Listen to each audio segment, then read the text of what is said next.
word.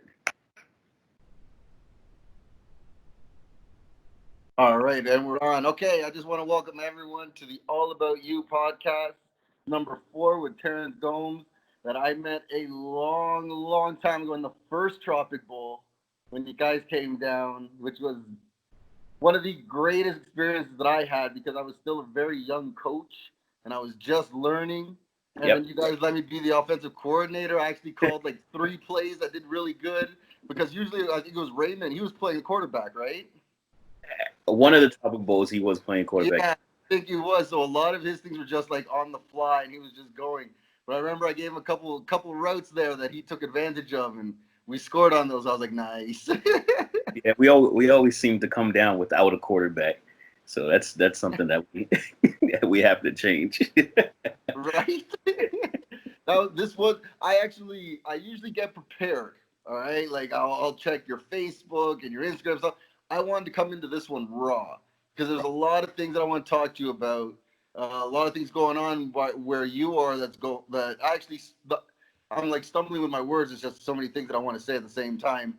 I actually saw your post that you went into the protest. I want to talk Yeah, about that. I want to yeah, talk about a lot, but first things first, I want to cover the Tropic Bowl because when you guys started that, when I heard of it, it was absolutely an amazing idea, man. Like it was great bringing in the kids, like showing them football and everything, and then all your guys, how you came down with the attitude and everything. Because a lot of people like to start things, but they don't come with that right attitude, so it never sticks. right. So they like come down, they'll try it once, twice. Oh, this doesn't work. And like you know what? They don't want to put in the effort. They don't want to put in just the time and the love that I see all you guys always doing it, man. Like it's just amazing. So for the people that don't know about it, why don't you tell a little bit about the Tropic Bowl and how you guys like started and everything? Well, for me, I came down the second year, so Okay. the topic bowl was already in play before I came down. I've been going there 9 years, so much so that I'm a part of it now and organizing a piece of it.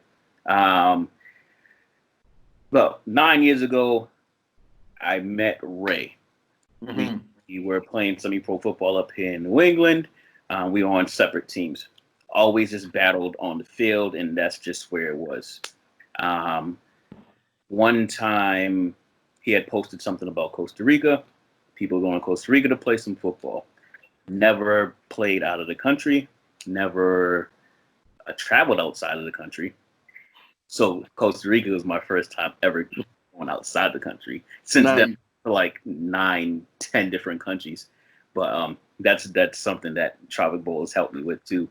Breaking out of my shell and stuff. But going back to 9 years ago, it was supposed to be me and one of my boys going. My boy bailed on me last minute. So now I'm going to Costa Rica by myself. I don't know any of these dudes. I don't know Ray. I don't know Fink. I don't know any of them. And I'm in my shell. I'm like, I'm probably not going to like any of these dudes.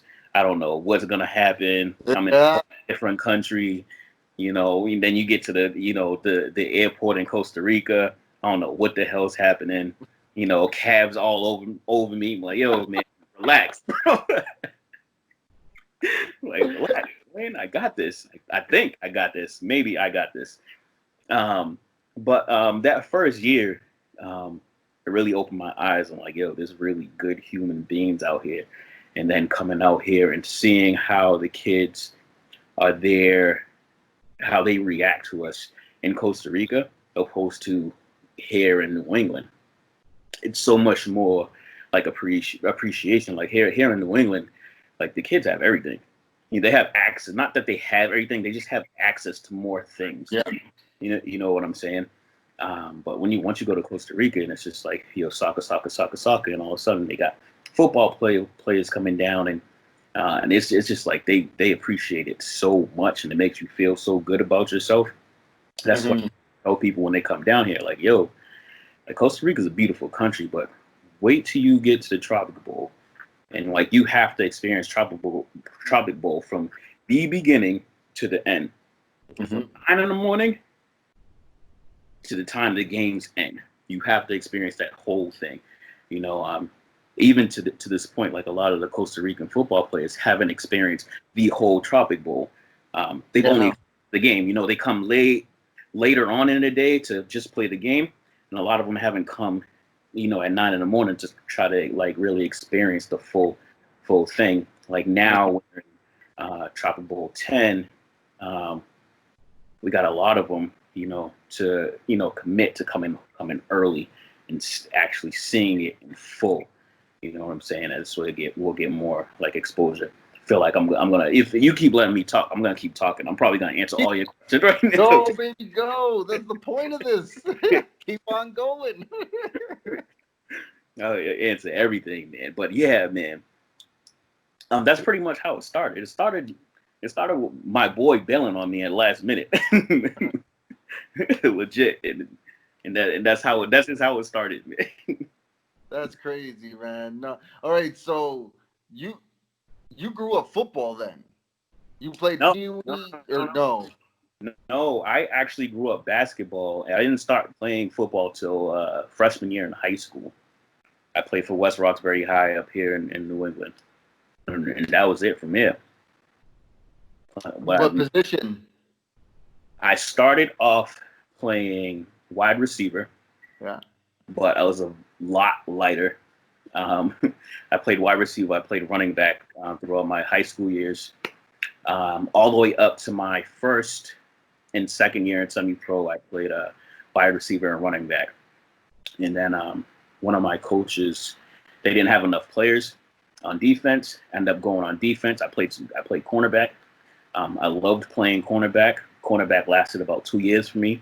Switched over to safety. Safety was incredible. I love that position. I was playing strong safety. I played strong safety all the way up until my 5th Tropic Bowl. Mm-hmm. And after that, I had too many Shafrio Bowls and gained too much weight. Ended up going down the linebacker. So I went from I think I went from 180 to 240, like that. They blamed that on Costa Rica. the Pinto. It's funny, man. Like I've been doing like the last 3 that I did, including with you right now. I've been doing it on football, right? I've been doing like football players and seeing like how they started everything. It's funny how no one ever starts in the position that they finish. No. Like ever. Nope. Even the great stories of like Hall of Famers are like, oh, well, I played tight end. Right. And you're like, tight end? Then how are you a strong safety in the NFL? Like, how does that make sense? It's like 2 different positions. Like Absolutely. I played corner because of Woodson in high school. Me, That's what. Yeah, right. Well, I'm a Raiders fan. Woodson's one of my all-time favorite players. I had number 24 in high school. Dead serious. Go blue. That's what got me. Yeah, no. Time out. Not a Michigan fan. I was just a Woodson fan. No, that's what I mean, though. That's what got me. Yeah, I know you're the Hurricane. You and my brother. I see all the posts. Yeah. Oh, I see all those things. Yeah, so, yeah, he's the reason I got into Michigan. And also because since I was so into comics and it was the Wolverines, I was like, hey, why not, right? So I always stayed with them. But I played DB because of him. Mm-hmm. Then I gained weight, went to D-line when I came here. After that, I stayed D-line, and now I'm playing quarterback. I've seen a couple of those pictures. I'm like, all right, look at he's throwing the ball. I'm like, all right, okay, cool. I'm trying, man. I'm trying. I've put in a lot of work, yo. I said it on the last podcast that I was talking with Scott, but I've put in mad work. I've been just watching film, just working on mechanics, making sure my hips move when I'm throwing the ball. I'm making sure my first 3 steps are not staring at the receiver. That I'm looking at the safety. I'm looking where the coverage is going. I'm stepping into the pocket. I'm trying to do all those little things that coaches try to burn into your head. So right. That's like been my focus right now. Like I'm not throwing bombs, man. Like, you know what I mean? Like, I'm not Mahomes. I ain't trying to play like Mahomes. I'm looking for high efficiency completions and touchdowns over interceptions. Like, that's the goal, man. Control the game and just manage it. Right. That's awesome. Yeah, I seen the one that you did with Scott. It is a tough act to follow. I come on right after Scott. Scott's a good dude, man. Yeah. He's actually like when we went down there. Did he play last year? I think he played into the Tropic Bowl last year. Um, Dude's a smart quarterback. Like he's a really smart quarterback. Yeah. I'm sitting there playing linebacker. I'm like, all right, he's throwing darts. He's reading the defense. You can tell like you're playing. I played football for so long. I'm like, Mm-hmm. hey, this is not the Costa Rican team that I, you know, that I You played last expected. time. Right, that I played last time. I'm like, oh, all right, this is what it's gonna be. And he woke us up very fast. Because I think the game actually ended in a tie. Oh Um, wow. yeah, so that was the closest that Costa Rica has come to beat us, and they should have beat us because we were playing. I don't know what we were doing out there at the time, but Costa Rica last year they deserved to win. They should have won. I mean, we got a tie. I don't know how. They should have won. Well, Share this. I'm I'm up for the challenge. I've Yes. said on Facebook, I want in. I don't care how many picks I throw against you guys. I don't care how bad it looks, or if I go out and do great. Regardless, I don't. First of all, I don't know who's coaching or how I'm gonna get on that squad, but I'm gonna try everything I can because all of you guys have called me out, and I'm coming. I Okay. swear, I'm going. I'm a play. I don't know what's gonna happen. But I'm gonna play. Man, I love it. Yeah, I'm gonna keep calling you out too. I'm gonna call everybody out. It's cool too. Like going down there for the last 9, 10 years. Like I gained so many friends down there, so it's kind of cool, you know. Leading up to Tropic Bowl, now like me and Ray, we come, 2 times a year. We were there in February for the Super Bowl. We did like a nice little cookout and stuff like that, so it's kind of cool. Oh, it's huge. Yeah, it's kind of cool just mingling with everybody and people waiting for us to come down there, excited for us to come down there. All now our friends and a lot of them, just Oh, end up becoming family, man. It's crazy. It's crazy. The love and support that we get from Costa Rica, it's absolutely amazing, man. Crazy, oh crazy. no, for sure, man. It's that locker room mentality. It's Yeah, everyone's together. Everyone wants to help out. You're not there to step on your brother, on your partner. You got to lift them up. You got to help. That's the one thing I do enjoy, that they did embrace the football culture. Like you think, like coming here and playing in the league, like, oh, it's gonna be different. You don't know if some of them are gonna act like soccer players or things like that. But no, they really embrace that football mentality of, okay, you got to push through it and you got to go out there and die for your team, man. right. Like regardless, you got to go out there. So after high school, how did you get involved in the semi-pro? Like, is there recruiting? Is there?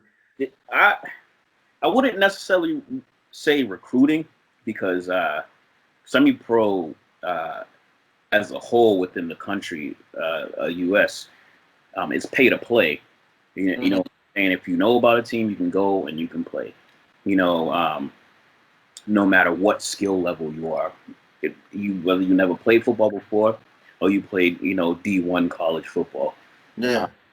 I I believe my first interaction with semi-pro was at my high school. I think it was like 17 years old, and they was the Randolph Oilers versus the Boston Bandits. They were playing at my school. I didn't know what the hell was going on. I just seen a bunch of older guys playing football at my school on the field. From there, I just got curious. I I was going to go to college. Um, Ended up not being for me. I was going to play for Becker College. It's like a D3 school. Ended up not going. Whatever. My life turned out great. I ended up, Mhm. doing a charity, opening up a business, and I'm doing good things.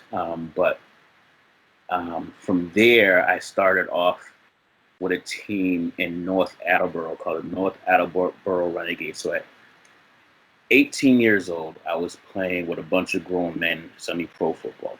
Wow. Yeah, it's crazy. Like you get a few stories like that, but I've been playing semi-pro football. I'm 33 now. I've been playing semi-pro football since I was 18. Damn. Right. So I want to ask you this now. Not a game-winning play or anything like that. What is your most memorable and favorite play that you're like, yo, I got away with that shit? Um. Is Hmm. there a play that sticks out, whether semi or high school, where you're just like, man, like it's just a crystal clear memory, like of just that play. There's a bunch of them, man. I've been playing football for so long. All right, I'll take you back to one in high school. We were playing. I used to play for West Roxbury High. We were playing against our rivals, Madison Park. Um, Crazy game. Tie. We go into overtime. Play the overtime game. Tie again. We go into double overtime. We end up going into. We end up playing that overtime. We end up going to triple overtime. Oh shit! Right. They run it down to about the one. It's third on third down. It's fourth in inches. And I remember one of the guys. I don't know if you remember. His name is Angel. He comes down and he plays with us. Okay. Well, he plays linebacker now. I don't think he's going to come down this year, but he was playing running back. It's fourth in inches. I'm playing linebacker at this time. They run the ball. I go through the hole. I meet him in the hole, right at the inch-yard line. Right at the inch-yard line. Stuck. And then about like a convoy of like my teammates come behind me and we all push him back. This is fourth and inches. It's turnover. Now it's our ball. So that was one of the we end up winning the game. Our running back ended up taking a sweep to the house. That's huge. Rival game. We get on the bus. Once we get on the bus, it's, people were throwing rocks at our bus and stuff like that. The rivalry was that serious. It's crazy. That's probably my most memorable play. It is amazing though. That's huge, man. God damn, that's huge. Yeah, no. For me, well, high school for us in Canada, like, first of all, I guess you would say it would be my sophomore year. We started the team. We just went to the coach and we're like, yo, man, we need football. He's like, all right, you give me 30 guys, I'll be the coach. So we're like, okay. So our first year, I still remember the first game. It was so funny because we get there and we don't even have rivals or anything yet because we just started. Right. Like, it's our first year playing as a high school team. And we see all these kids, we're all looking at them, we're like, oh, it's over, man. Like these kids are nothing. Like we're looking at their size, maybe two tall guys. Like, oh, this is great. You see them all line up, they leave. Then a bunch of like 6'2" guys come out. We're like, yo, what happened to the little guys?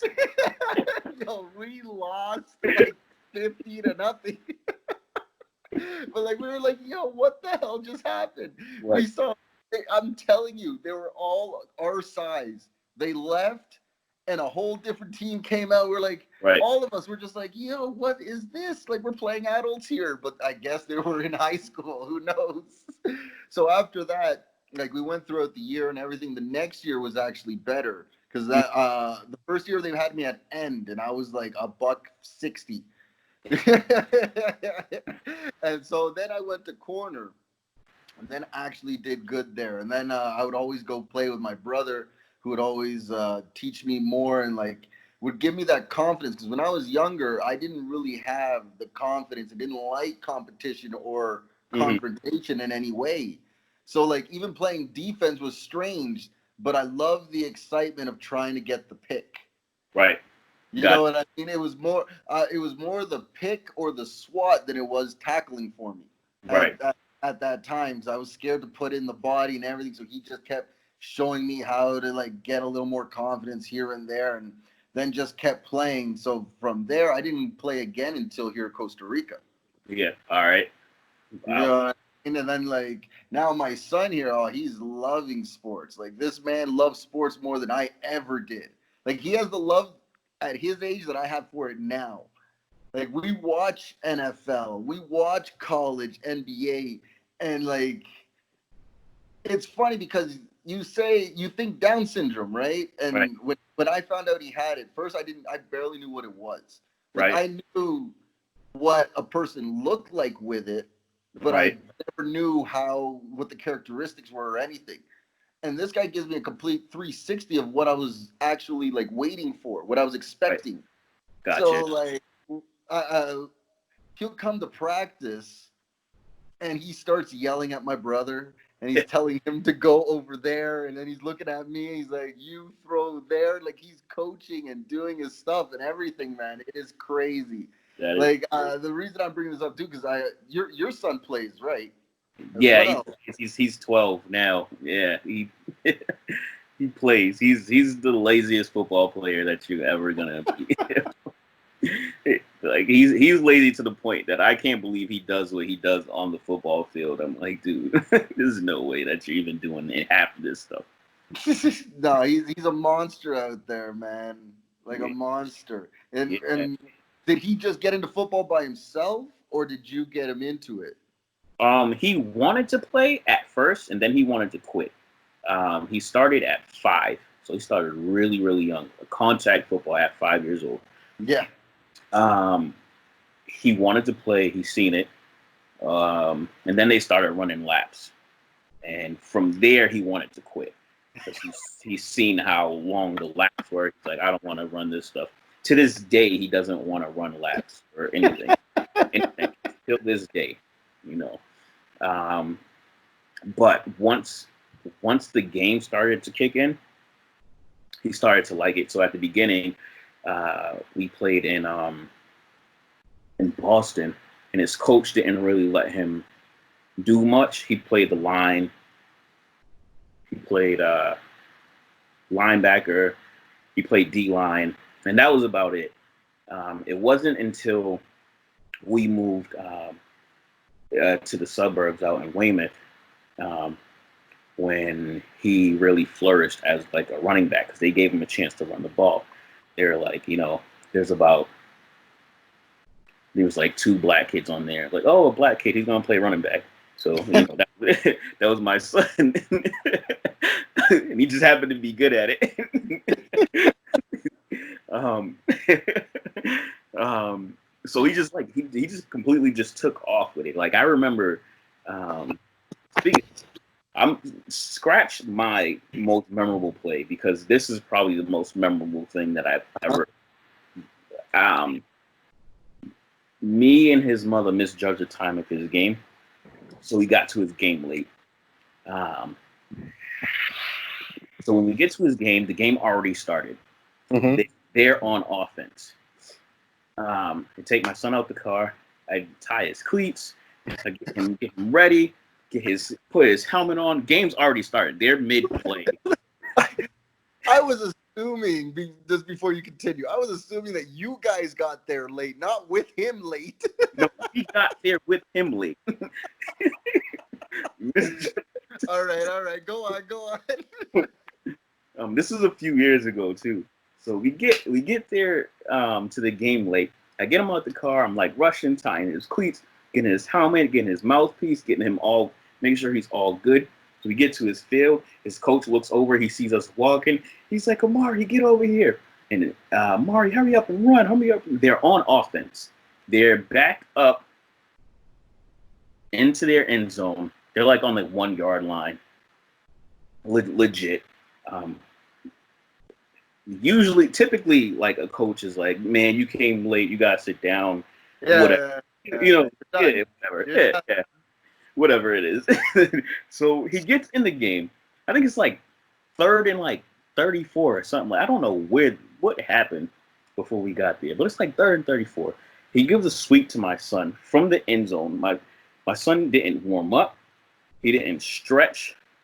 Nothing. He got out the car and he got in the game. He gets a sweep from the end zone and he takes it 99 yards all the way to the end zone, fresh out the car.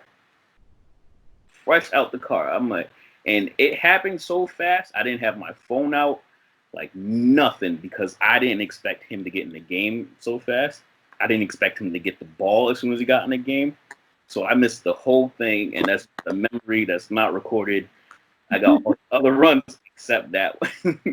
It's crazy how some athletes can do that. Guy, my brother will have a cigarette and then go out there and run like 50 routes. No problem. But Oh, you yeah. ask him, you Yeah. ask him to do 2 laps and he's dying. He's like, my leg, my ankle, my stomach, my back, like anything hurts. that That's how sounds he's like doing Renee. laps. That sounds like it. Like it's crazy. Like right when you said that, my brother went to black belt in judo, and like Mhm. before a tournament, he'd have like a bunch of food, and then he'd be too heavy for his weigh-in, so he has to go on the bike. He puts on the trash bag and the Yeah. hoodie, and he would sweat, and they'd carry him on and carry him off the weight list or the weigher and everything. Like it was crazy. Like, and I'm just like, how do you do that? I cannot eat or do anything before a game. Like I have to be game ready. He's like, nah, man. Like, I'm gonna have a combo and then like 3 cigarettes like while I'm dressed. It's like what? It makes no sense. But somehow he still keeps up with everyone that's doing CrossFit and Yeah. like you know what I mean. That's going crazy, and he's just that game situation that just it doesn't elude them. Like it's always there. Right. That's I thought insane. like oh man, that's crazy. Yeah, no, the reason I was asking is for those reasons. Like my son, he just absolutely loves it, man. Mhm.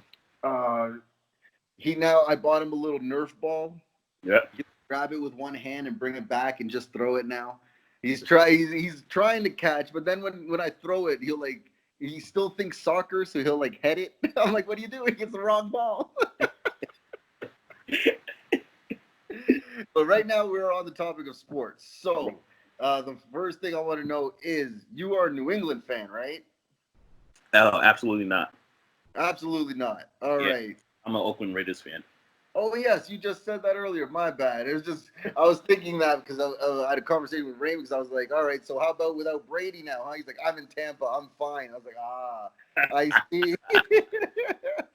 So Las Vegas then. All right. Then answer me this. You think Derek Carr is the answer? Because I don't think he is anymore, man. He's a good Um, quarterback, but right. I don't think I don't think he's the answer, but he's definitely a good. He's a better quarterback than a lot of people give him credit for. Sure.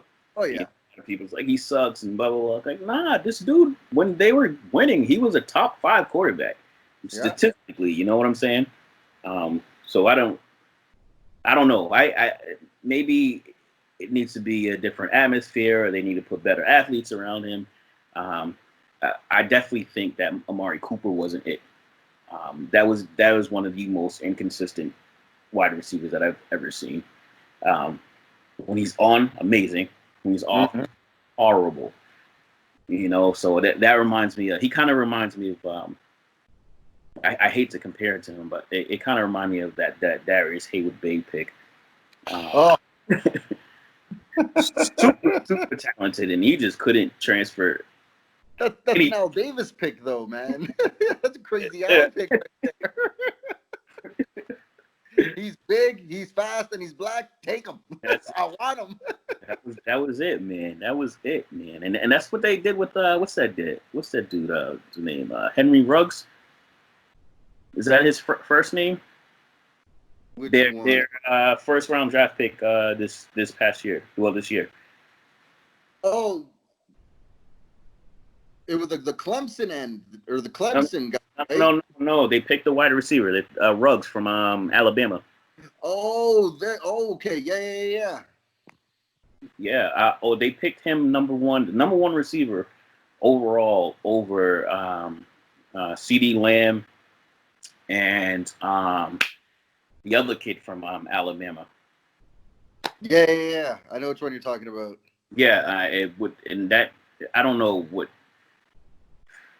Al Davis definitely came out in that one for sure, for sure. Like you got two of the most electrifying receivers just sitting there for you to pick, and you just go with like the fifth best I, I receiver. will I will say this though, in just in a defense of them. What's his name? The general manager. He used to do the mock drafts. What's his name? I don't. It's on the tip of my tongue. Either way, the GM you guys have, he's gonna pick very underrated players. Like he's gonna pick those guys that you're just like, man, why would he do that? And they pan out pretty well. Like look at the draft you had last year. None of them stood out, but they became a unit, and they're Yeah. all playing. You know what I I mean? Like he's picking football players. I love the Josh Jacobs pick last year. That was an Yeah, amazing pick. But I don't know about this one. I don't know. We're gonna have to see. yeah. You're gonna have to see, but Matt Maylock or something like that. I think is his name, right? I think it is. I can't remember. Yeah, But yeah, no, his mock drafts were the ones that I always paid most attention to over all the other NFL analysts. Man, that was the one pickup that I like. Well, shit, I'm sitting here with 2 Super Bowl losses mhm. already. My Niners, man, like fuck, I can't take another one, man. I'm telling you that right now. I can't take another one. If I become like the Bills and I Yeah, watch myself lose 4, I'm gonna die. I swear I'm gonna. I almost don't want to play fantasy football this year because I'm still hurting from right, losing to the Chiefs last year, man. right. The San Fran to me was like this is who they reminded me of. Um, they reminded me of Green Bay, and I only say this because when and this is not getting political. This is strictly football right now. Mhm. When they had um, Colin Kaepernick did good for him. Mhm. Brought him to the NFC Championship and whatnot. He got hurt. They changed um, coaches, changed head coaches twice, changed offensive coordinators. They started getting rid of people, and they failed to put talent around Colin Kaepernick. What Yeah. ultimately like led to his demise Mhm. um, as a player. Um, and that's kind of how I just feel with San Fran right now. They failed to put. I know they did. They made a couple of offensive moves Yeah. this season. I seen that, but as far they just failed to put those type of players around their quarterback. You Like know, right now, the only one I'm loving is Debo. Debo and Kittle. I I'm like loving Debo. both of them. I love Debo's. He reminds me of Anquan Bolden. That's who he reminds. Yeah. Not he's Anquan Bolden wasn't as fast, but But to get that ball and using his upper body strength and everything, yeah, no, he was an animal at that, man. right. So I mean, also I don't think maybe they could, maybe they can. But Garoppolo for me isn't the answer for them at quarterback. I see Brady tendencies, not like the talent That's or the fair. way he's throwing, but he's got little tendencies like always Yeah, waiting in the pocket. He's yeah, not trying to rush certain things. Like I see the little things that he learned from him, but I'm not. I never thought he would come in and be like a Brady, anyways. yeah. And Because just I I just feel like during the playoffs or whatever game, at some point you're going to have to rely on the quarterback to win the game. Like take over the game. yeah, Um, and there's not a lot of quarterbacks in the league that can win you a game and just take over the game. Like you got Tom Brady obviously can take over a game, and then Aaron Rodgers can completely take over a game. You know, when he's on, but like Garoppolo, if you're gonna lean on Garoppolo to win the game, yeah, it's a 50-50 on yeah, that. yeah. I wouldn't put money on it. Yeah, no, hell's to the no. So, the one, how's your family doing, man? How is everything? How you dealing with this COVID-19 crap? My family is doing awesome. That's Yeah, good. yeah, I'm always doing something. I have two little sisters, and then I have my son, and I'm always doing something with them, whether it be like a paint night. The last weekend we end up making hand sanitizer, so I bought some stuff for them. We all made our different hand sanitizers in different scents and stuff. We did tie dye T-shirts. Like I'm always doing something with them. Um, That, so it's been actually pretty cool. It's been more of a um, I guess looking at the brighter side of things, it's been more yeah, like a bonding thing, like rebonding anyways, because when everybody's at work, you kind of just you guys get separated and you lose that like attachment and stuff like that. So this was kind of like a rebonding stuff, but I can rebond with my family, with my sisters, with my mother, with my son and stuff like that. 'Cause I'm always doing something, and I can never not do anything, whether I'm working or I'm doing some random tropical stuff or I'm doing stuff for Limitless Athletics. I'm always doing something every day, all day, whatever it is. So it gave me some time to stop, relax, focus on family, and That's great to hear, man. I'm glad everyone's doing good. Like I'm actually I always thank God that I am yet to have any of my friends be in contact with that virus. right, Like even from Canada, you guys, like even like whatever anyone that's out there that I like that I have love for, like I'm so glad that none of them have been affected by it yet. And that the good thing about here in Costa Rica is like everyone is scared of getting it in a way, so they are staying home and they're trying to, you know what I mean? People are trying to listen and do their thing, but it's just, guys, so many yeah, days at home. yeah. Holy It's only crap. only so only so much and only so long that you're gonna stay in the house, man. Everybody's just gonna be like, you know what? I don't even care no more. Let's go to the beach, man. Let's go. I don't care, Exactly. because it's Exactly. yeah, because like I'm still working, I'm still traveling into work, so I gotta, every day I'm traveling back and forth into work. So I've been working um, through this whole thing, because I That's don't good have, too. That's good to hear. yeah, I don't have the option of working remotely, at home or not there or anything. So I've been traveling this whole time. Oh shit. Well, I'm just glad that you at least keep getting work, man, because it would suck Right. if you're keeping busy and nothing's happening. It's like, oh man. Absolutely, absolutely, absolutely. But going back to the post that I actually saw now in Canada, it's still there. You know what I mean? Like Yep. me chilling with some of my black friends, seeing being with my white friends, like you see the difference. Hmm. Now, I have not been introduced to racism as much as like I would I'm actually gonna just say the states. I'm not even gonna say just black people or whatever in the Right. states, Okay. because Gotcha. Canada's not that bad. Like, yeah, if I'm walking by myself, yeah, I get pulled over because they just see a brown kid walking over. Like, I was like, all right. The new thing that I have to prepare for is with my son, because he's the first time I have anyone special in like anyone, like in general in my family, right? Like, I was thinking about this maybe like a couple months ago. Like, how am I going to explain to him they're just treating you differently because you look different? It has nothing to do with anything else. It's just because you look different. Like it's weird. And the thing that I didn't want to get into, and this is why I wanted to talk about your post, because I want to know your feelings on it, because everyone knows how racism is. Like, as much as they want to ignore it or anything, like it's there and it's always been there. Like, it's not gone away. Right. And I read what you wrote, and it really got to me, man, because you were saying how humbled you were and seeing it.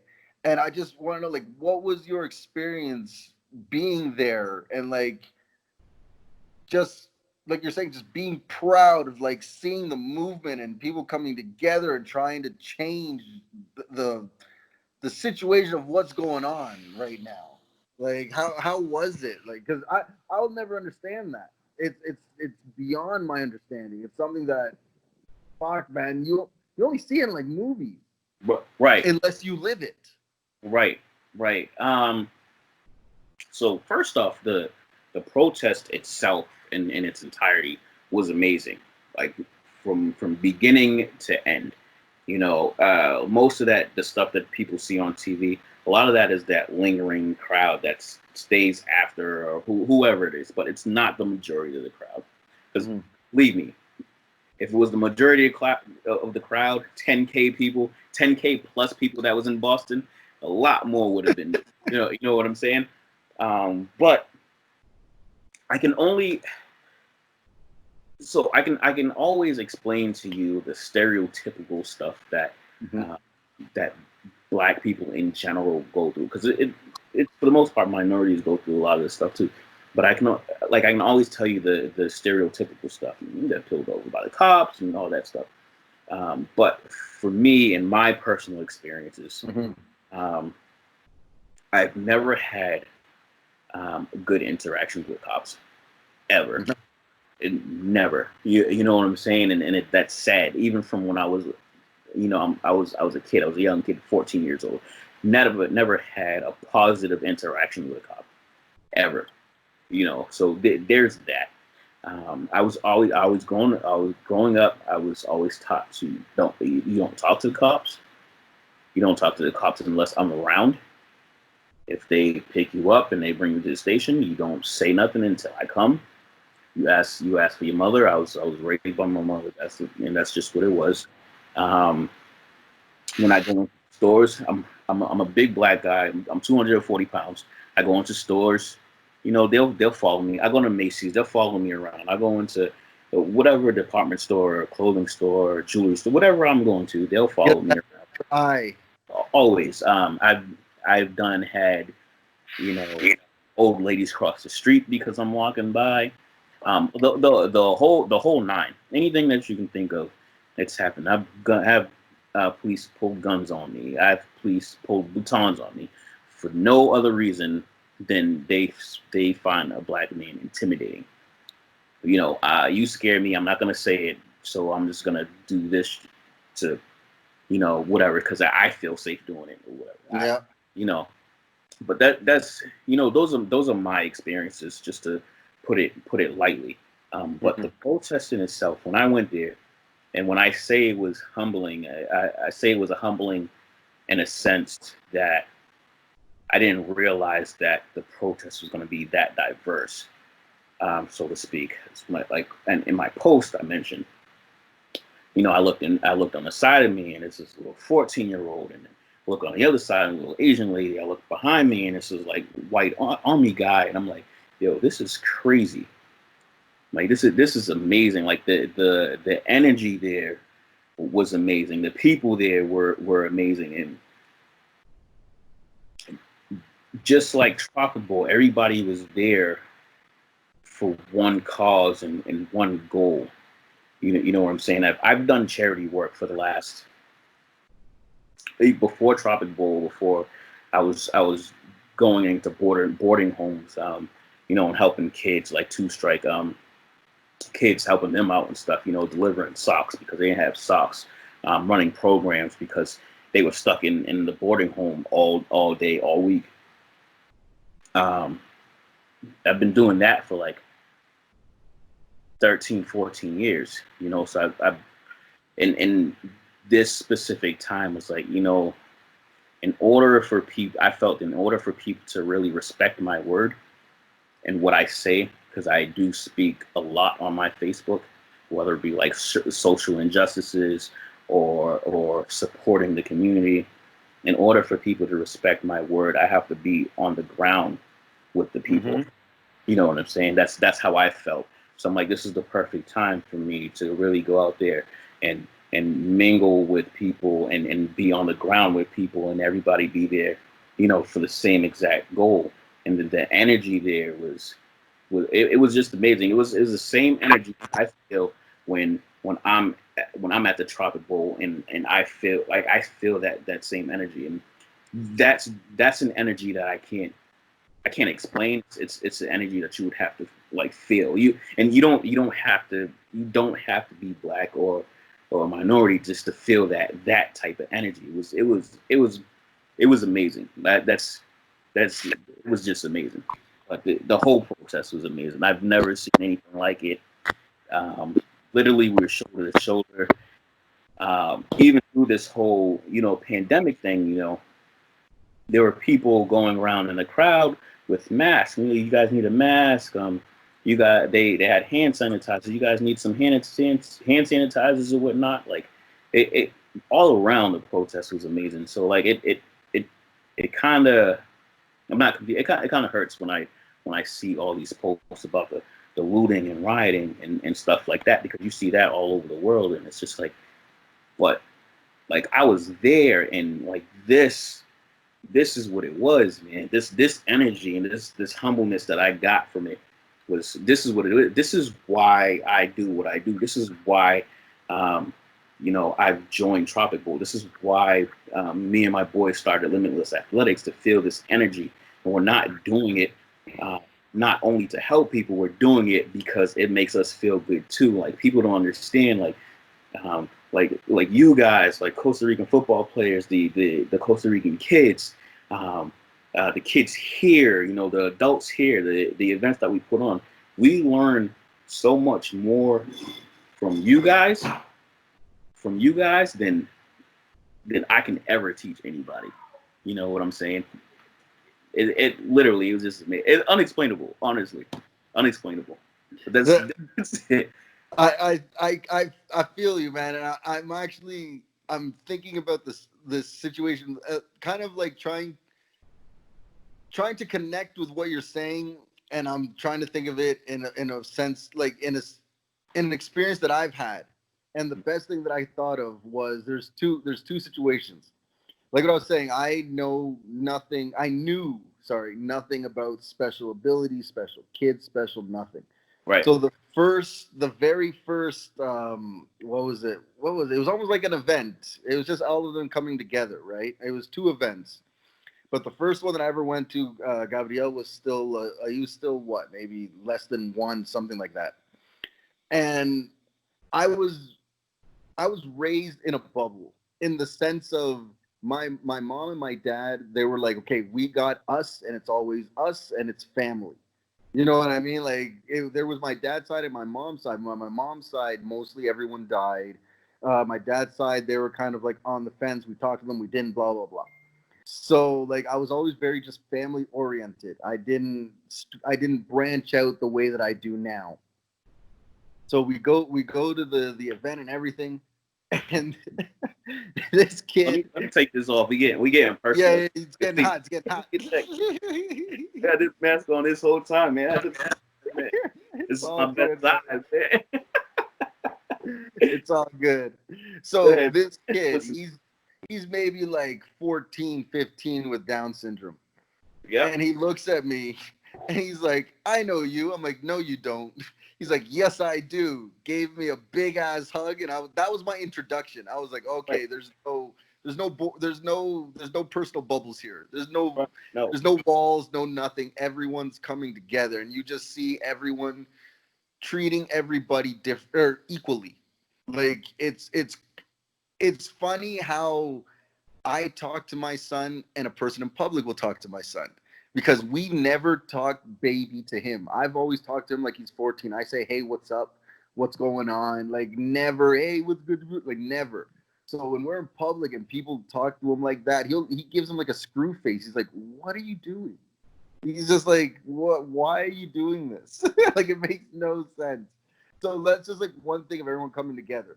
The next one was the first time I took him to the mini Special Olympics. It was just such pride seeing everyone together. It didn't matter what the disability was. It didn't matter who the parent was, whether it was the grandma, whether it was the brother, because so many situations is that when they told me he had Down syndrome, they also told me that 1 out of 10, no, what was it? 2 out of 10 dads leave the hospital. They just leave, never come back. You Wow. don't even see the kid again. Like, it was crazy. Like, the day that I saw him and they were like, "Oh, you have to sit down." I'm like, "Why?" First, I thought that Mitzi died, my wife. I was like, "Fuck you, man!" like did she die in birth or giving birth or something? And they're like, "No, no, he's got Down syndrome." I was like, "So?" They were like shocked at my reaction. They were just like, "What?" I'm like, "I don't care. He's got 10 fingers, 10 toes." Like, yeah. I'm like, "Give him to me. I don't care." And then they let me chill with him for like 3 hours, which was great. Mhm. So, but I'm getting off topic. But the thing was, it's just like that community that they have of like special kids is like nothing that I ever Right. Right. Right. had. You know what I mean? Like, it's just everybody. No, nobody thinks they're better than anyone, and everyone is there to help. and it was just like a feeling that it was just like whoa, like I never felt it. You know what I mean? Chilling with my friends or anything. Like you have your family, that's it. But just like what you're saying, like it's the only way that I can really relate.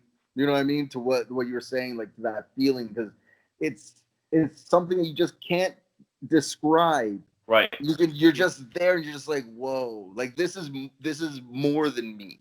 Right. Like this is Exactly. beyond me. Exactly. That's exactly how it's like. This is bigger than me. Like Yes, that's what I my was trying to say. my whole life has been, how can I do better? How can I make more money? How can I progress? Hmm. And you get into situations like this, and you're like life is more than you. Like it is. Like the world doesn't circle around you. Unfortunately, it just doesn't. That's not the way it works. So like there's gonna be a bunch of situations. I've been in that situation a lot, especially dealing with Tropical and a lot of charities and stuff like that. But yeah. What the charity you work with? So the charities, like worked with a bunch of different charities. Um, I worked with a charity back in like 2013 where we were delivering. I can't even remember the name anymore. We were delivering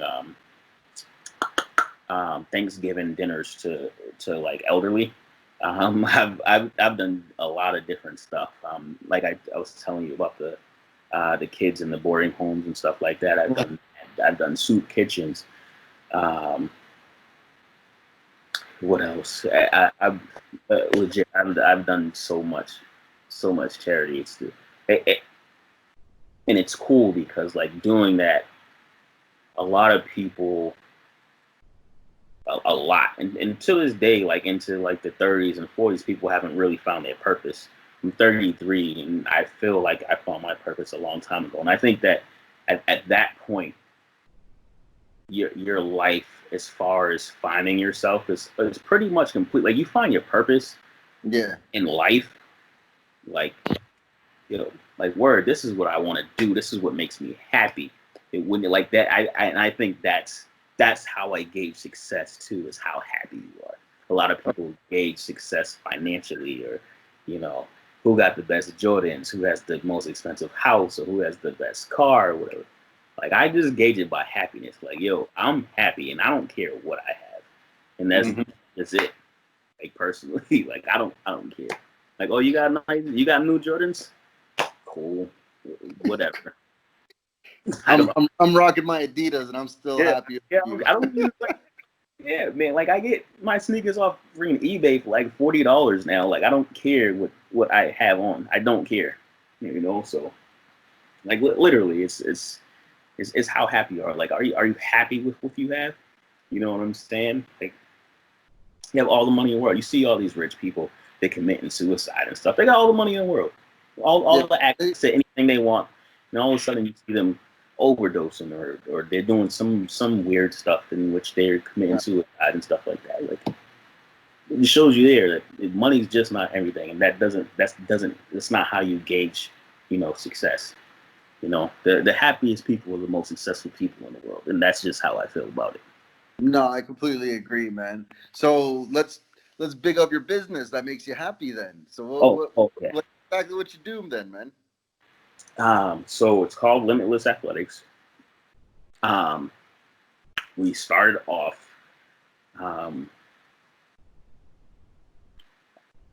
probably. I can't say we started like we met. We all met the same way I met Ray. So we're at Ray's Tropic Bowl, and then it's me, um, Fink, my boy Tony, and my boy Dom. We started Limitless Athletics. And again, just like Ray, we were all playing semi-pro. We were on separate teams, and that's we met within competition on the football field. 2 years ago, we were like, "Yo, we've been doing this Tropic Bowl for a very long time.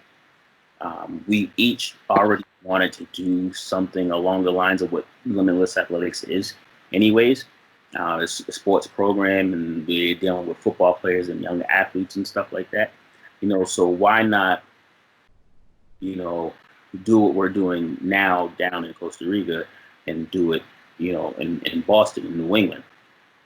So 2 years ago, once we got back to the States, we got our LLC, we started our business, got registered as a nonprofit. So, making sure like people can, donate to us and stuff like that, and write it off, you know, um, as a charity or a business expense. So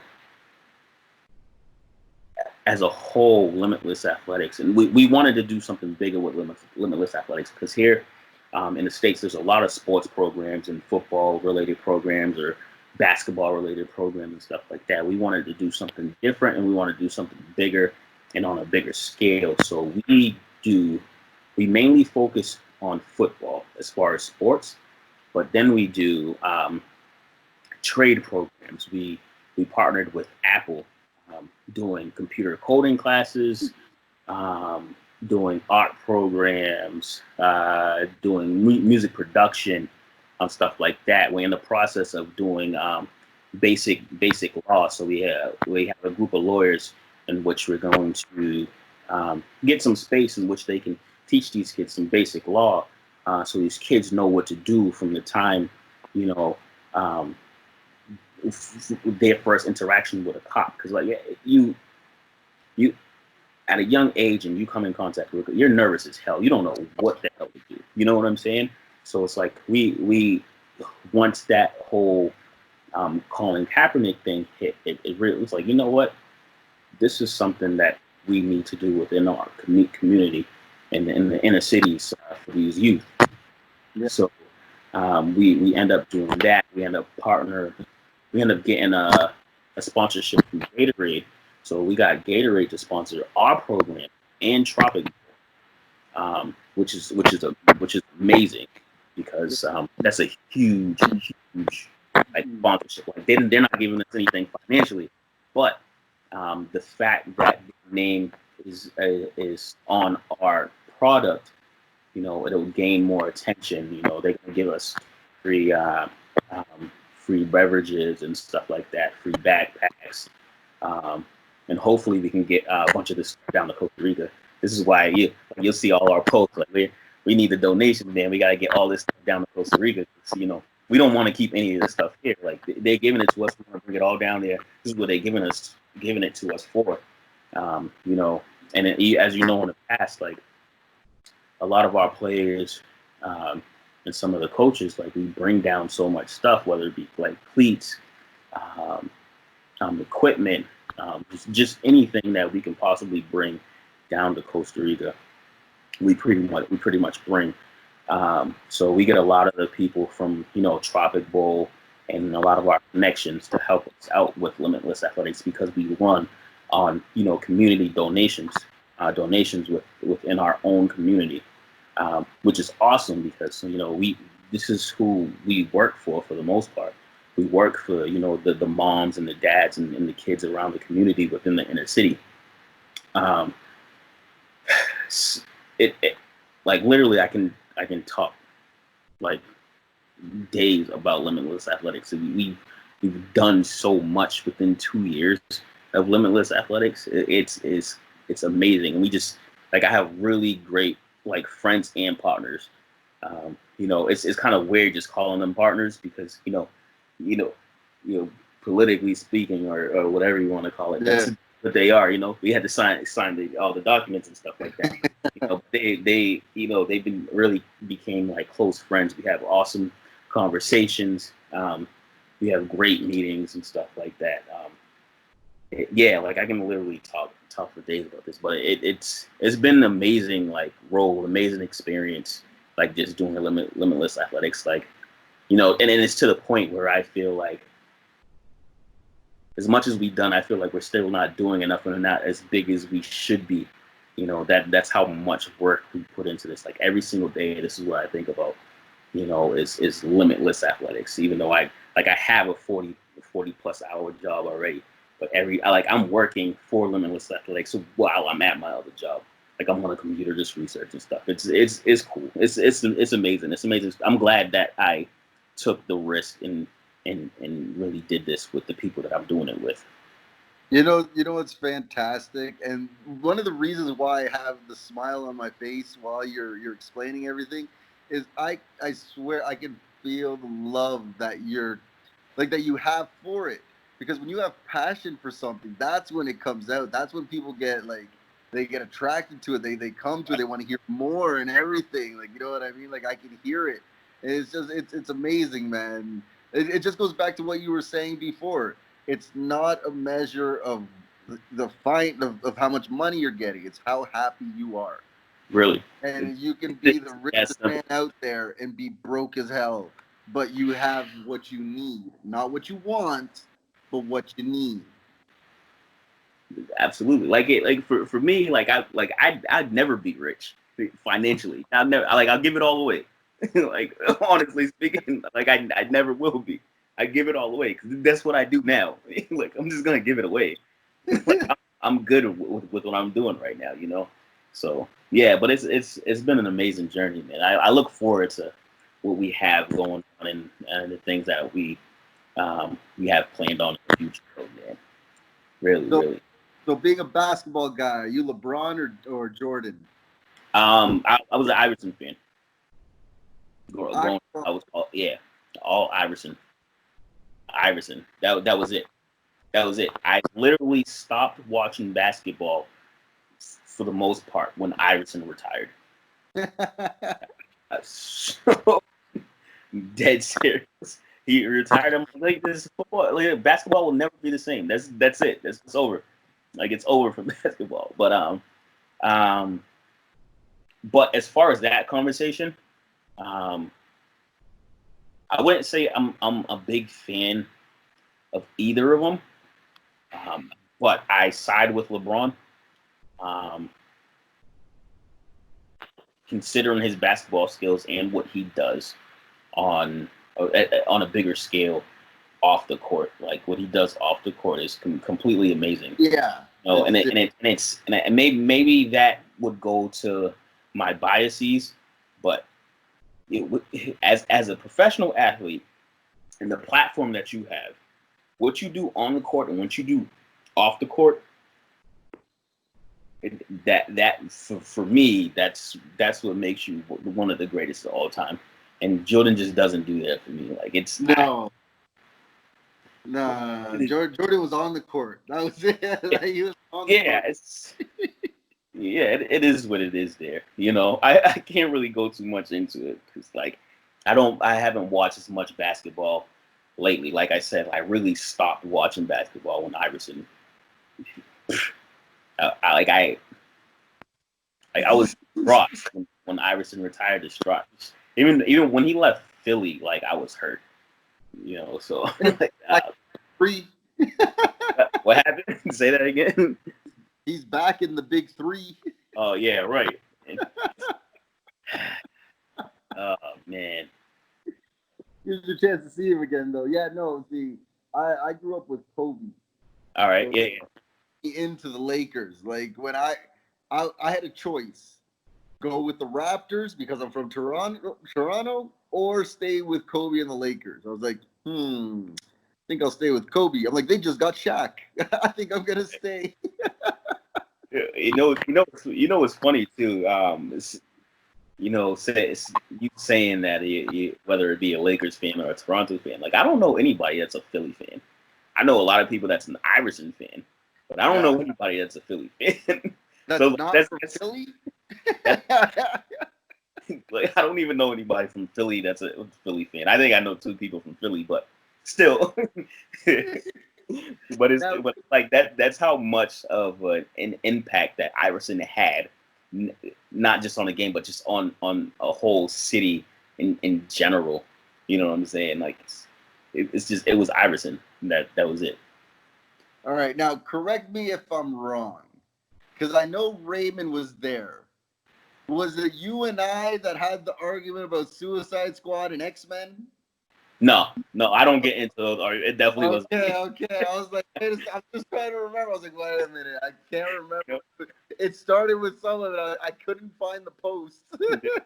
It definitely was. Yeah, I don't get into those arguments because I don't really watch them like that.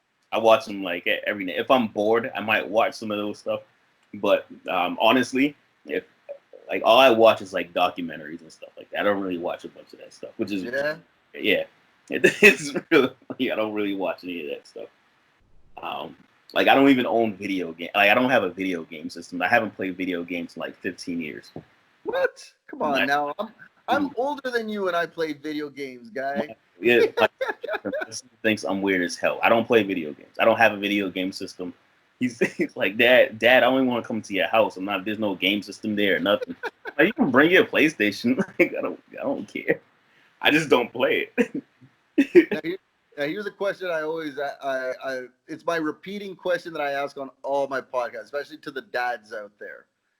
What is your memory of your son that just makes you smile? Not sports or anything, like just like maybe like on a vacation or just you two chilling or like when you guys watch a show, like something that like he does that just always makes you smile or like makes you laugh when you think about it. um, I nothing in particular. I only say this because um, I've always been around him. I've always been around my son, and I didn't have it. Like I have a dad, but he wasn't. He left when I was really young. So it was only my mother to to raise me. So any point that I'm with my son, like I'm smiling, and then any time that I think about him, I smile. Just because of that. Like I don't know how somebody have a child and just leave. You know what I'm saying? So like this feeling that I have for my son, I'm like, how can someone do that? You have a child that's yours, connected to you, and you just leave. And it's like there's no way because this feeling is like this feeling is you can't compare it to anything else. This is a separate feeling than anything else. This is an amazing feeling. You have a son, you have somebody which is you, which is going to carry your legacy, and whatever stamp that you put into this world. Like this little person is going to carry all of that. You know what I'm saying? So any memory, honestly, any of the stupidest things that he's done, he's making me mad. But it all makes me smile, honestly, because I enjoy every bit of it. So Oh yeah. No, for sure, man. Like what one that always makes me laugh is I have this one video where he's maybe like two and a half, three, something like that. And he just starts laughing. But right, he's going on like a giggle tantrum. And no one's touching him, no one's tickling him. And he grabs his mouth and he covers his face and he goes all red and everything. Like, oh man, guy, every time I watch that video, it gets me so bad. I yeah, remember actually the first time I heard him laugh, I cried. Like, I right, teared up. I was like, what? Like, what's that sound coming out? Like, it's so joyful. right. Like, it's just that one thing. Yeah, because I've gladly and luckily I've been there for a lot of his firsts. Hmm. Like I was there for when he was crawling. Well, he didn't really crawl. He kind of like he sat on his ass and like kind of just like pushed himself forward. He was weird, but he got a lot of torque in it. He was pretty Right. fast. That's I that that's remember. I awesome. remember the first time he just got up. Yeah. Uh, he was actually with Mitzi for his first words though. He wasn't with me. She recorded them, so I saw that. And like it's just the reason I keep asking this on the podcast and everything is because I always see so much joy in dads. You know what I mean? Right. Like regardless of how the mother is, for me, we're always just more relaxed and more just everything, just more chilled with our kids. So it's just for me, it's a lot easier making memories with them because I'm enjoying it. I'm not thinking of did I bring this? Did I do that? Is he safe? Does he have sunscreen? Where are we gonna go next? Is he hungry? Man, I let that all go and I just enjoy the moment that I'm Right. in with. You kind of have to, and then you got to realize that these kids they grow up way faster than you think they grow up. Like they know way more than you think. Like this past weekend, and this is the thing. Like I don't like I'm a first time father. This is my first child. This is my only child. Uh, Mm-hmm. I didn't have a father growing up, so everything is new to me. Every year, every day, every hour that I'm with him, everything is new to me. So Um, with that said, this past weekend, he's 12, but because of a certain situation, literally had to have the sex talk with him. Like, literally, I had to sit him down, and it had nothing to do with him. It was just something that he was exposed to from like his friends and stuff like that. Like, well, I don't know when is a good time to have this talk, but this looks like the best time. So I had to have this talk with him. So it's just like, when I'm speaking to him and like just knows just way more than you think they know. Like they really do. No matter how you know young you think they are, or what's inappropriate for them, or what's inappropriate for them to see, they know a lot more than you think they know. They know a lot more than what they're saying. Oh, it's that magic box, son. It's that magic box. Yeah, man, I was ready to bring out the props and everything, man. Yo, I'll go to the kitchen and get a banana right now. Are you sure? Are you positive? All right, from a first time dad to another, how did that feel? Like, was it uncomfortable? Was it just like most uncomfortable conversation that I've ever had, because I didn't know. I've never had that conversation. You know what I'm saying? No one has ever had that conversation with me. I had to learn, by myself. So it's just like I don't know what to say. I don't know at this point. I don't know what's appropriate to say. Like, what am I gonna call somebody else and like, yo, what did you say to yourself? You had to, you know what I'm saying? And like, I explained to him only the only way that I knew how.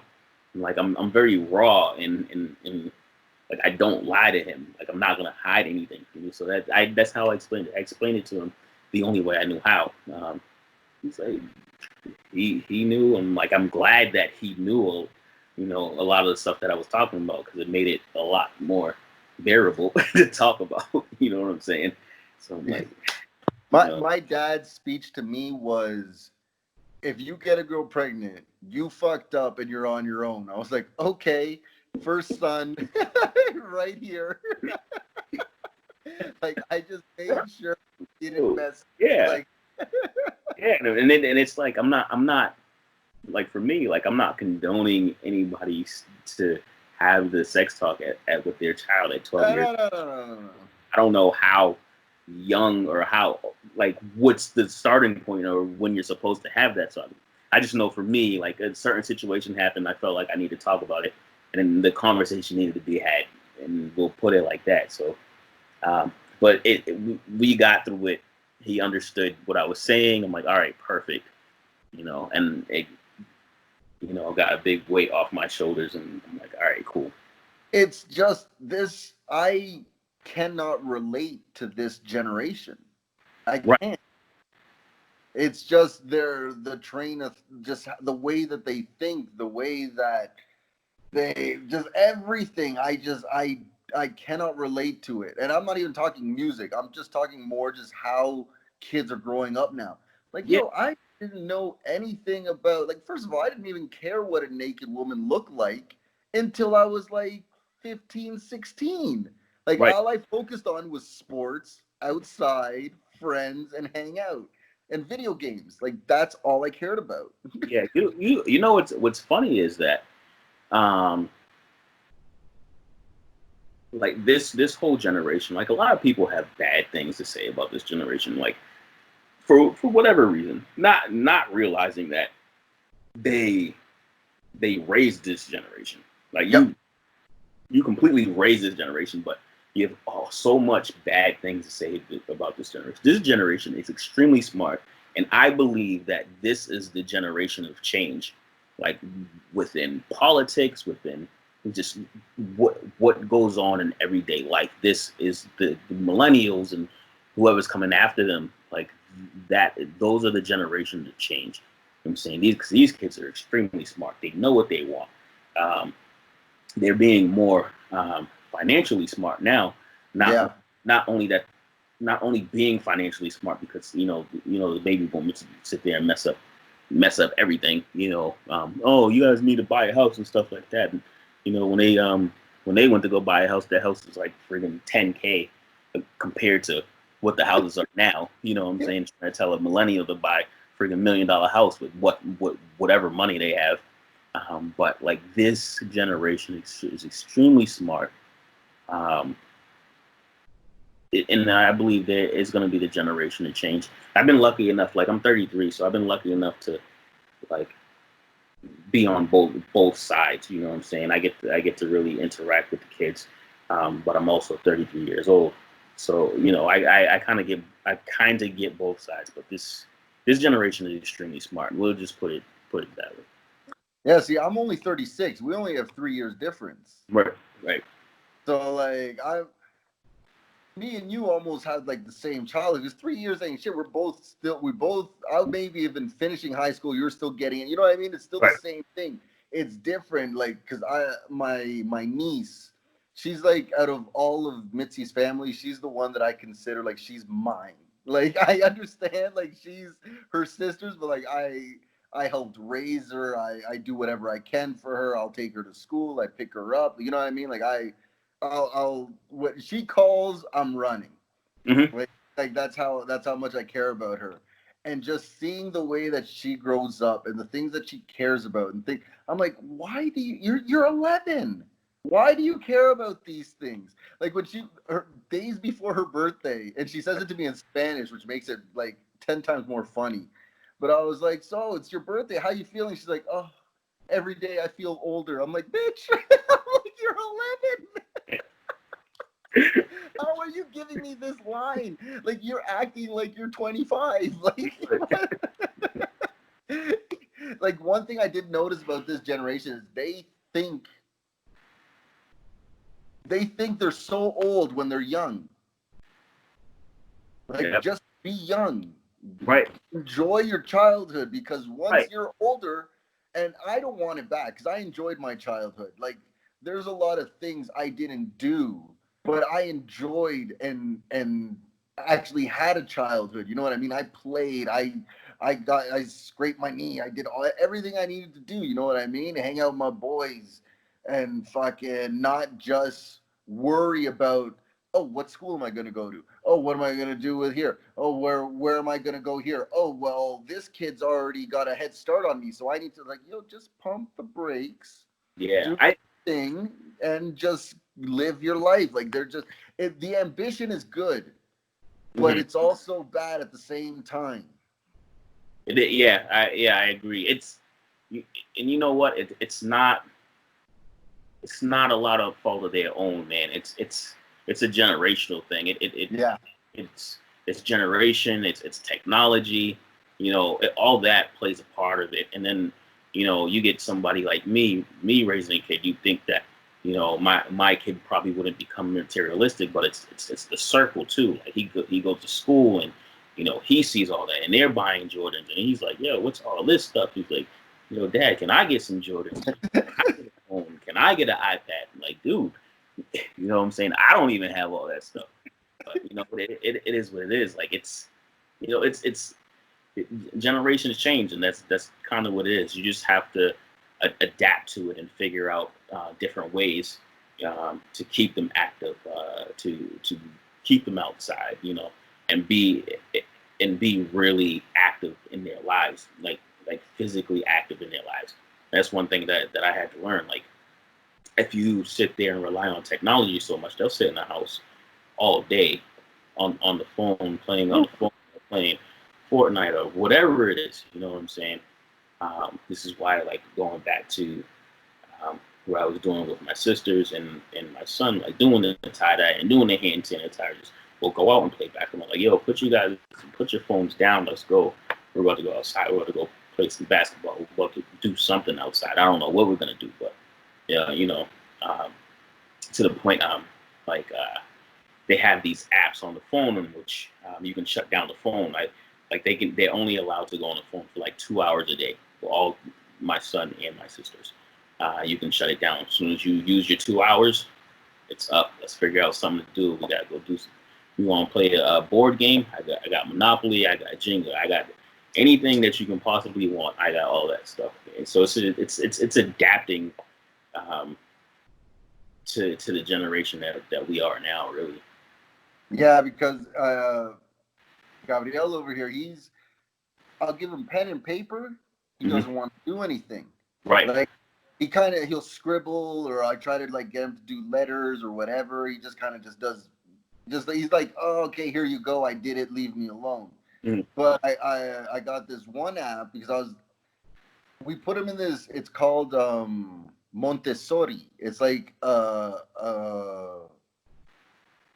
learning style, you can say. Like it's almost like to help to help kids find different ways to study. So instead of just saying, okay, here's your textbook, write this down, do your list, blah blah blah, you know what I mean, kind of how we grew up.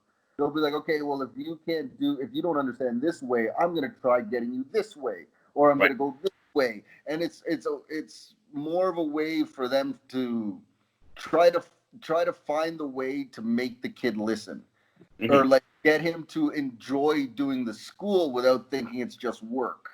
Absolutely. Yeah, so I try the pen and papers, paint, markers. He's like, he just throws it or does whatever.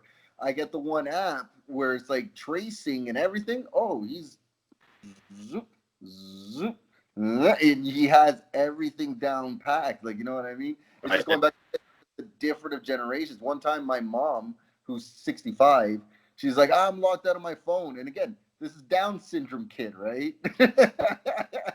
She's like, I'm stuck with my phone. She's like, and she said it as a joke. She's like, Gabriel, help me. He grabbed the phone. He's like, here. And he gave it back to her. And she still doesn't even know how he did it, but he did it. Right.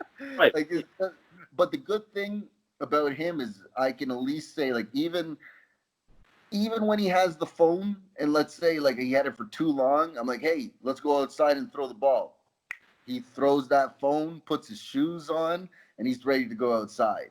So I'm glad that he at least still chooses outside over like electronics.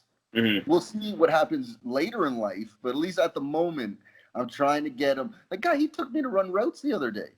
He took me to run routes. Nice. Not like I was like, yo, let's go. No, he grabs my finger, picks me up, drags me outside. So He's like, let's go. yeah, you definitely got to keep their mind stimulated. Like I said, this generation is very very smart. So you definitely have to keep their mind stimulated and keep them going. Um, Whether it be different ways of teaching, because I think the way we were taught is horrible. Like they sat there and told us to sit in class for 8.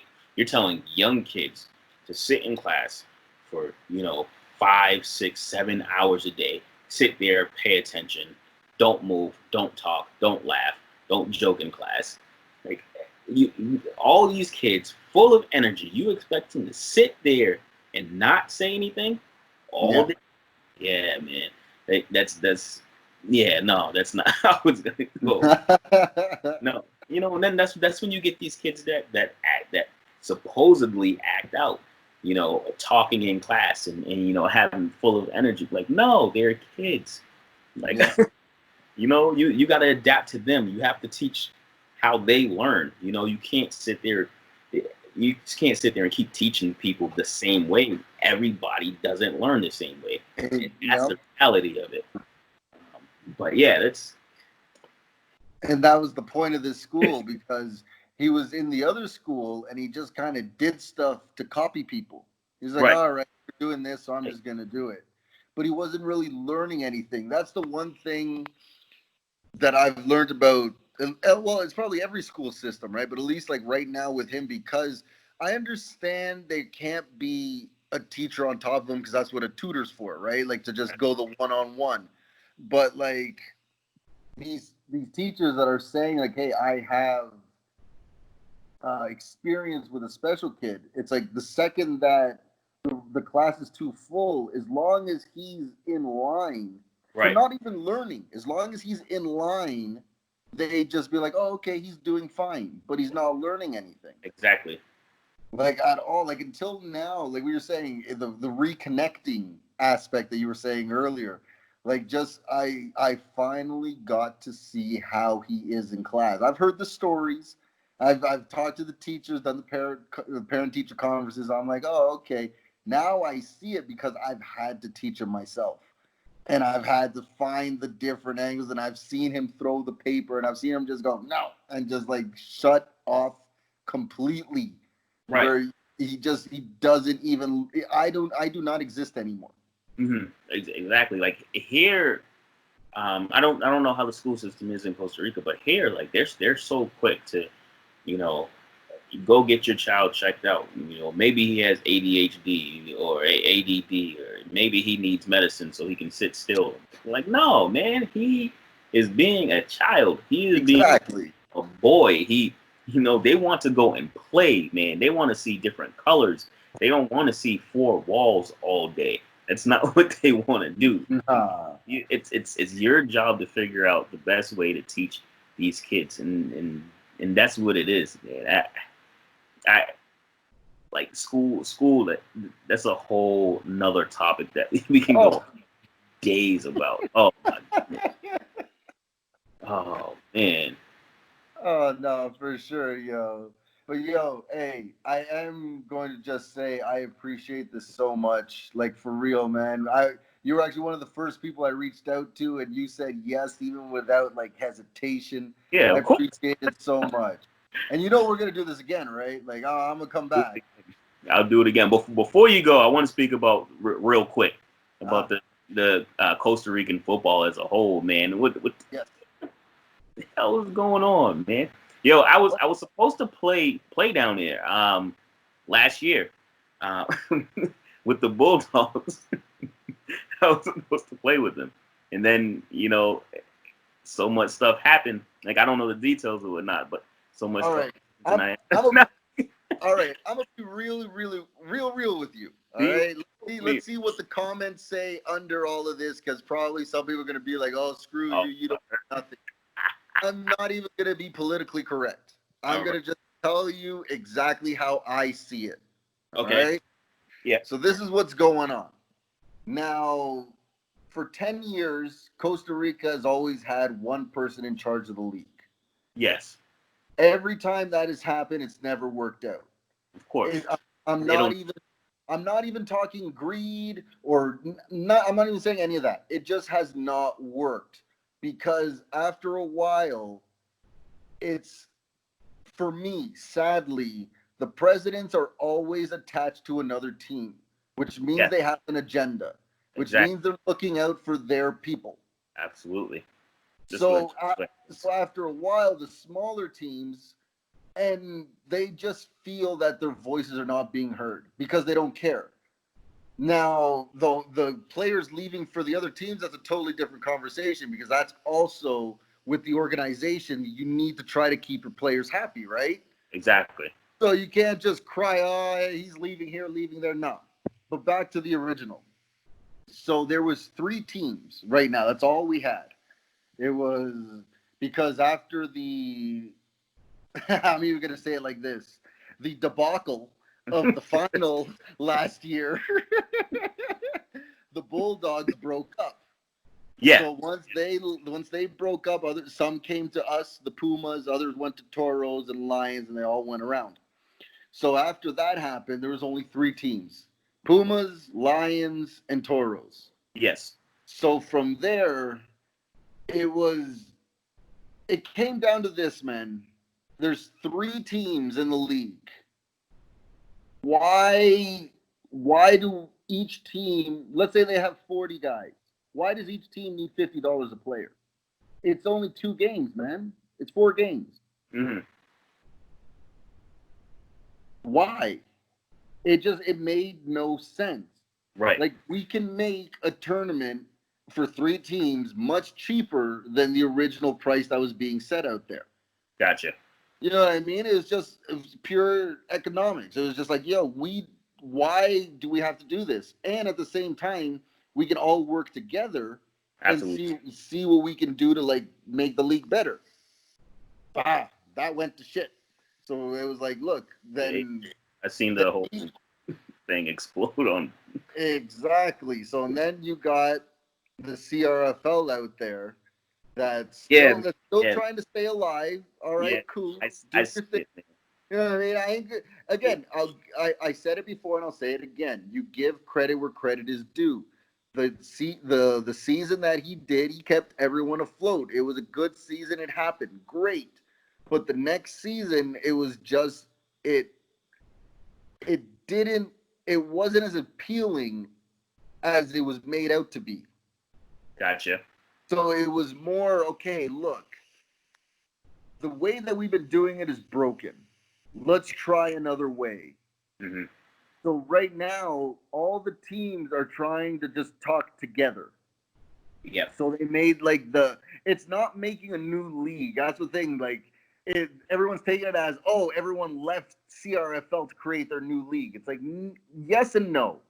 It's not that everyone's just leaving CRFL because they have personal feelings to disco, or no, it has nothing to do with that. The thing is that we can we can work together and make it cheaper for everyone. Everyone has like that's the thing. Everyone is paying to play. Yep. So why don't we try to make it the easiest way possible for them to pay and they can play? Right. And let's find a way that we can bring everyone together. Because again, when it's one person with a team that he already has a team, it's not that he doesn't care about the other teams, it's just not high on the priority list. Absolutely. He's going to do what's best for his team in almost every case, and that's what it is. But it's funny because that's kind of what happened here, and which is why I'm in the league now. So the league that I'm in now, they have one person doesn't necessarily run the league, but he's a moderator. But he has no affiliation. He has no affiliation with the team, with any teams. It's just him. He's a moderator. He's only moderator. Each team essentially owns a stake in the league. They each have a board seat, and they each vote on everything. You know what I'm saying? And legit, that's his model. This is a players' league. Um, each team votes. Each team gets an equal say. You know what I'm saying? The moderator has no affiliation with any of the teams. Anything he does is for the benefit of all the teams. Any sponsorships he goes out and gets sponsorships for the league. See, that's huge. You know what I'm saying? That's what he does. That's what, as a moderator, that's what he does. Mm-hmm. Anything that he does for the benefit of the league. Every team has a person on the board seat, so they're all going to do what's in the best interest of their team. Exactly. But because every team has a board seat, every team has a vote, so everything comes to a vote. Majority rules, and that's just what it is. Which has been this is the best league that I've seen ran, in my years playing semi-pro. So It's how it has to be, man. It, it's like there was the rule that, okay, if you're from a big team, you can't go to another big team because we want to try to lift the league. And then people are like, oh, well, what if they don't want to play there? I'm like, do you think people want to go to Cleveland and play for the Browns? right, No, but they do it, right? Like, I get it. Okay, we're not being paid for it, but we're doing it for the love of football, man. We're trying to we're trying to bring up football. And mm-hmm. the only way to do that is to show, like, hey, if everyone's working together, that means everyone's going up. So it's not just every year. Okay, it was Bulldogs and Toros for 8 years, and then Lions just won this year. Congratulations, that's great. That was huge for the league. Right. But now that something happened and there's rules in place to not allow other players to go there and everything. Oh, what rules? There's no rules because hey, fuck it, it's our league, right? Like, nah, man. Absolutely. Make it fair for everyone, and that's why everyone's crying or bitching about it. Like I've even done it too. I'm not saying I haven't complained about things. There's certain things that I have where I'm like, look, man, this just doesn't seem right, or this doesn't look right, because we're trying to help everybody. And that's why also at the same time, no matter what anyone says about my comments, there hasn't been one person in charge for a long time because something always happens, and then they're looking for a new president. They're always looking for a new president. Right. So why not just make it like a board? Why not just let everyone come in and finally you can hear, okay, well, why don't you want to come into the league? Instead of just saying, you coming in, yes or no? No? All right, fuck you. I don't care about your team. We'll get another team. It's like, no, why don't you want to be in the league? What do we have to do to finally get back to what we had? Because the first year I played, okay, what was it? No, let's say second. Yeah, the first year I played, there was 5 teams. By the next time, there was like 8. You know what I mean? And regardless, win or lose, the teams were out there and they were playing. But then a lot of them feel like they didn't have a voice. So what happened? They made a new league with the teams that don't have a voice. So it was like the no voice league. So then you got that one. And then that one didn't work out for certain things because now another person didn't feel like they had a voice and blah, blah, blah. And so the thing is finally, I do feel like the conversation has started. You know what I mean? Like at least it's out there. The teams we have been talking, even though there's some hurt feelings out there. The teams have been talking, and hopefully for the 2021 season, we can have between, let's see, it'd be Pumas, Toros, Lions, Dragons, Saints, hopefully Falcons, and I think there's one more. Like we could have 7 teams. That is not for a very long time, and just because people want to talk. Now, if the representative is just not with it, then it's okay. I understand you cut ties, but at least it's not the attitude of, are you joining? No? All right, screw you, get out of here. You go do whatever you want to do, and we're just going to focus on us. It's like, I feel like the dialect has now started, at least. That's what's going on for me here. Like without calling out names, without doing anything stupid like that. Like that's how I've seen what's been playing out. Right. So I did have a conversation with one of the coaches. I'll leave this person's identity anonymous because I don't know if he want me to say his name right now. But I did have a conversation with him, and I mentioned like Costa Rica as a country has come too far in American football to be having this issue. Like you guys as the football as football in general, you guys should be so far ahead. Like from the first time that I came to Costa Rica, like you guys like took it up way, like the athleticism and the talent of football players that started to come in. I'm like, wow, like you see the progression from the first time that I came to Costa Rica all the way to last year. Just to name a couple, like Eduardo, he's an amazing receiver. I'm like, I didn't even think that was possible down here. I'm like, granted, you guys can run like hell and you guys will chase down anybody, but I'm like, Eduardo, he sits there, he's gonna watch this too. He's like Mr. Glass. He's always getting hurt. He's an amazing receiver. Friggin' Mario that played for the Pumas Bulldogs. Well, Pumas now, but he's playing for amazing defender. You know what I'm saying? Like that's incredible. It's just like you just deserve so much more as far as the whole football aspect. But to go back to what I was saying is like you can use the Tropic Bowl as a starting point to really take it up a notch. And I only say this because the football players in Costa Rica could get in tune with the kids, because the youth essentially, they want to continue to play football. That's where they want to play. You know what I'm saying? And it'll expand the sport.